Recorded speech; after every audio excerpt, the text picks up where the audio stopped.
अस्सलाम वालेकुम वरहमतुल्लाहि वबरकातुहू। दोस्तों, आउं आहियां अली हसन अब्बासी। किताब आहे जीआरियो जन, विछड़ियल साथियुनि लाइ श्रद्धांजलियूं। लेखक रशीद भट्टी। छापो ॿियो, छपाईंदड़ रशीद भट्टी एकेडमी। साल मार्च 2016 ईस्वी। किस्त 24। साथी से सारिया। सुभाणे अचिजांइ बाबा, हिन मखसूस मुर्क चपनि ते आणे चयो हो। छो? मूं वराणियो होसि। अॼु काफ़ी कचहरी थी अथऊं, सुभाणे मोटी सखर वञणो अथमि। तकिड़ो आहियां वरी कंहिं ॿिए दफ़े। न यार, मतां वियो आहीं, ज़रूरु अचिजांइ। वरियनि जा विछड़िया मिलिया आहियूं, वरी या नसीब। हिन ज़ोर भरियो हो। मां तरसी पियुमि। ॿिए ॾींहुं संदसि ऑफिस नेशनल बुक फाउंडेशन, वाक्य मैकलो रोड विस, पर कलाक वेहण बाद बि साणसि मुलाक़ात न थी। हू कंहिं सबबु ऑफिस हुन ॾींहुं कोन आयो। मूंखे संदसि मिलण जो शौक़ु दिलि में ई सांॾे मोटिनो पियो।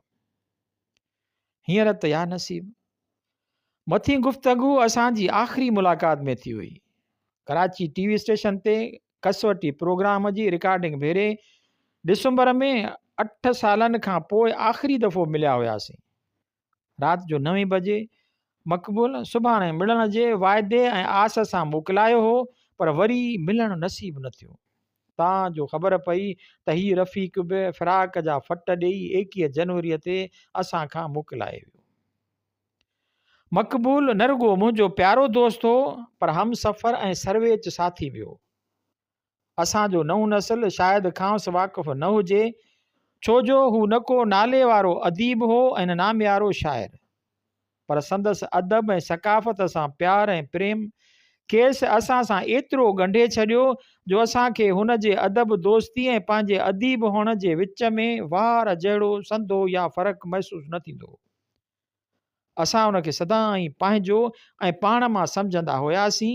ख़ासि करे 1 यूनिट ख़िलाफ़ तहरीक ऐं सिंधी ॿोली हलचल में हिन जो किरदारु ऐं सिंधी अदब ऐं सकाफ़त लाइ कोशिश में हुन जे हथ ऐं हिसे असां आॾो हुन जी शख़्सियत तमामु घणी बुलंद करे छॾी। उहो असांजी सियासी, सकाफ़ती ऐं अदबी तहरीकुनि जो अहम किरदारु ऐं नाक़ाबिले फ़रामोश कारकुन हो। मक़बूल जे नाले खणण सां ई हिन तहरीकुनि, तंज़ीमुनि ऐं इदारनि जो तसवुरु ज़हन ते उभिरी थो अचे। सिंधियत फ्रंट, सिंधी अदबी संगत, सिंधी किताब घर ऐं हफ़्तेवार वतन हैदराबाद। उन्हनि जो ज़िक्र मक़बूल खां सवाइ अणपूरो आहे ऐं मक़बूल खां सवाइ उन्हनि जी तारीख़ नथी लिखी सघिजे। उन्हनि तहरीकुनि ऐं इदारनि खां अॻु मक़बूल भट्टी पहिरियां ई रोज़ानी अल वहीद में ऐं बाद में रोज़ानी कारवान में सब एडिटर तौरु कमु कंदो हो ऐं सिंध जी सहाफ़त जे मैदान में पंहिंजो नालो पैदा करे चुको हो। असां सां हंगामनि ऐं हलचल में हू सिंधियत फ्रंट जे क़याम, हफ़्तेवार वतन जे इजराज सां शामिलु थियो। 1953 ईस्वी 1954 ईस्वी धारे जॾहिं ग़ुलाम मोहम्मद सरकार 1 यूनिट जी साज़िश सिटणु शुरू कई, तॾहिं कराची ऐं हैदराबाद जे नौजवाननि हिकु तंज़ीम सियासी ठाही, जंहिंजो नालो सिंधियत फ्रंट रखियो वियो हो। उन फ्रंट जो रूहे रवां जनाब ज़ुल्फ़कार अली भुट्टो ऐं ख़ासि अहम रुकननि में मक़बूल भट्टी, हफ़ीज़ लाखो, हफ़ीज़ कुरैशी, हादी बख्श लाड़िक, अब्दुर्रहीम शेख वग़ैरह हुया। उन फ्रंट जे हिकु हैदराबाद में कोठायल गरजाणीअ में ई मुंहिंजी मक़बूल सां मुलाक़ात थी हुई। उन फ्रंट सभिनी सियासी जमातुनि ऐं फ़र्दनि खे 1 यूनिट ख़िलाफ़ रईस भुरगड़ी बंगले ते कठो कयो हो। 1 यूनिट ख़िलाफ़ तहरीक हलाइण लाइ हिकु मुतहिदा महाज़ ठाहिण जो उदम कयो हो। उन में ई अल वहीद कारवान ते बंदिश विधी वई। का बि अख़बार सिंध जो आवाज़ उभारण लाइ कान रही। उन नाज़ुक मौक़नि ते मक़बूल भट्टीअ जी अख़बार वतन हैदराबाद न रुॻो सिंध जे जज़्बात जी तर्जुमानी कई, पर मींहं वाचूड़े जहां पखिड़िजी वई। वतन जा उन दौर जा चंद परचा, छो जो सुतती उन ते बि बंदिश पइजी वई। सिंध जे उन वक़्त जी सियासी तारीख़ जा अहम दस्तावेज़ आहिनि ऐं सांढे रखण जहिड़ा आहिनि। उहा वाहिद अख़बार हुई जंहिं लाइ नौजवान सिंधी वतन दोस्त ऐं सुजाग सिंधी स्टालनि ते अचण जो इंतज़ारु कंदो हो। सिंधियत फ्रंट हूअं त केतिरा ई किताबड़ा ऐं हैंडबुक कढिया, पर 3 पंफलेट या किताबड़ा उन दौर जी सिंधियुनि जी जिदोजहद जे अंदाज़ ऐं रुख जो आईनादार आहिनि। उहे आहिनि नंबर 1 सिंधियत फ्रंट जो पधरनामो, नंबर 2 ज़ुल्फ़कार अली भुट्टे जो किताबड़ो federal form of government and press oppose one unit move to a men, number 3 Sindh unity it's a people.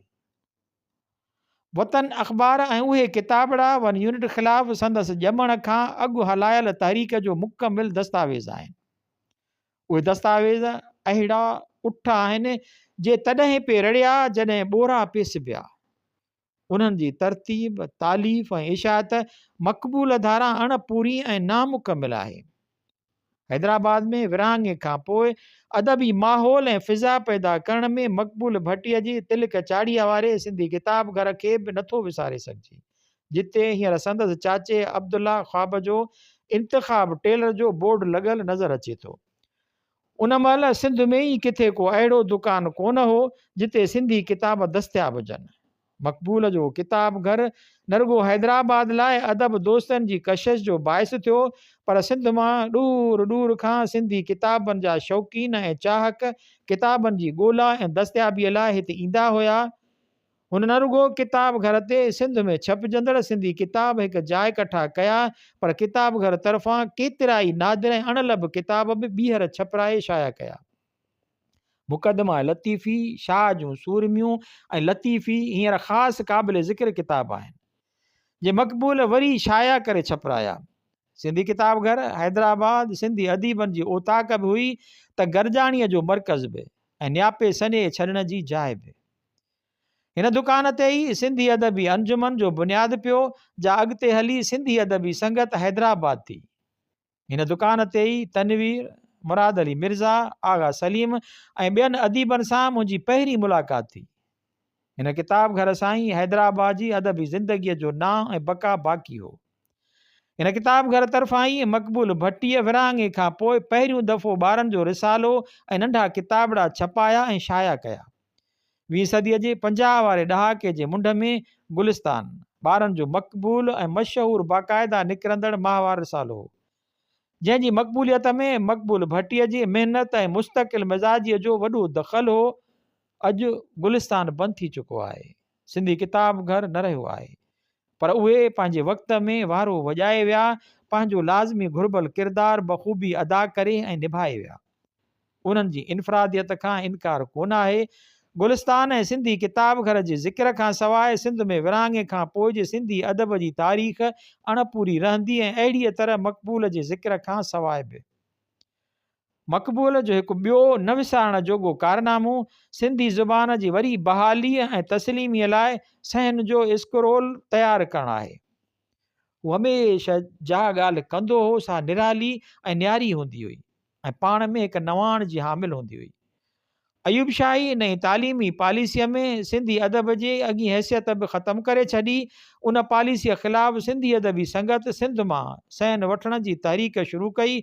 Press बयान जारी थींदा रहिया। मक़बूल उन सिलसिले में न रुगो सारी सिंध जो दौरो करे मुहिम खे पखेड़ियो, पर वेही महिनत करे हिकु डिघो सहन जो स्क्रोल बि तयारु कयो, जो संदसि हयातीअ ताईं वटसि हुयो। स्क्रोल सिंधीअ जी सकाफ़ती तहरीक जो हिकु अहम दस्तावेज़ आहे ऐं जंहिं क़ौमी इदारे में महफ़ूज़ थियणु घुरिजे, या कंहिं क़ौमी इदारे में महफ़ूज़ थियणु घुरिजे, पर कंहिंजो क़ौमी इदारो। उन्हनि सभिनी तहरीकुनि में मक़बूल भट्टीअ जी ख़िदमतूं सरअंजाम ॾिनियूं। हिन इदारनि में मक़बूल जा महिनत ऐं मुशक़त कई, तंहिंखे कॾहिं बि फ़रामोश नथो करे सघिजे। अॼु मक़बूल जहिड़े साथीअ जे विछोड़े ते मूंखे 25 सालनि जी जिदोजहद जी तारीख़ अखियुनि आॾो अची वई आहे। सभु साथी ऐं यार अॻियां अची बीठा आहिनि। मक़बूल जी मुर्क ऐं निमाणियूं अखियूं ऐं सदाईं हशाश बशाश सरई शख़्सियत आॾो उभरी आई अथमि। सिंधियत फ्रंट ऐं सिंध मुतहिदा महाज जूं गॾिजाणियूं यादि अची वियूं आहिनि। चोरी चोरी राति जे ऊंदाहीअ में वतन जा परचा ऐं फ्रंट जा किताबड़ा विरहाइण यादि आया अथमि। सिंधी किताब घर जूं कचहरियूं ऐं सिंधी अदबी संगत सां गॾिजाणियूं यादि अची वियूं अथमि। सखर ऐं ख़ैरपुर ज़िले में सैन वठण जी मुहिम दौरान मुसाफ़िरियूं ऐं मुसाफ़तूं यादि आयूं अथमि। मक़बूल जी कलंदर दौर वारियूं मीज़बानियूं यादि आयूं अथमि। कॾहिं फ़क़ड़ दोस्तनि खे घरां पले जो पुलाव तयारु करे खाराईंदो हो त कॾहिं शाम जो शीशमहल में दावत शिराज़ थींदी हुई। तंहिं दौर में शीशमहल हैदराबाद जो को नाले वारो होटल हूंदो हो। हिन यार वटि न कॾहिं बि न हूंदी हुई। चवंदो हो यारनि खां वधीक प्यारी शइ कहिड़ी? अजो उहो यार मक़बूल मोकिलाए वियो आहे। शायदि असांजो नऊं ऐं उसरंदड़ चङीअ तरह न सुञाणंदो हुजे, पर उहो को सबबु न आहे जो असांजो ही हमसफ़र ऐं सेबतो साथी ईअं गुमनामीअ जो मौत मरे। संदसि ज़िक्र, शख़्सियत ऐं किरदार जो तफ़सील तारीख़ जे वर्कनि ते ज़रूरु रक़म थियणु घुरिजे। उहा मुंहिंजी राय पंहिंजे हिकु दोस्त लाइ न आहे, पर उन दौर जे फ़ाल, बामल ऐं सरगर्म साथीअ ऐं हमसफ़र लाइ आहे। असांखे मक़बूल खे ईअं विसारणु न घुरिजे। उहा असांजी तारीख़ सां मुनाफ़िक़ी थींदी ऐं पंहिंजे ईंदड़ नस्लनि खे अणॼाण रखण बि।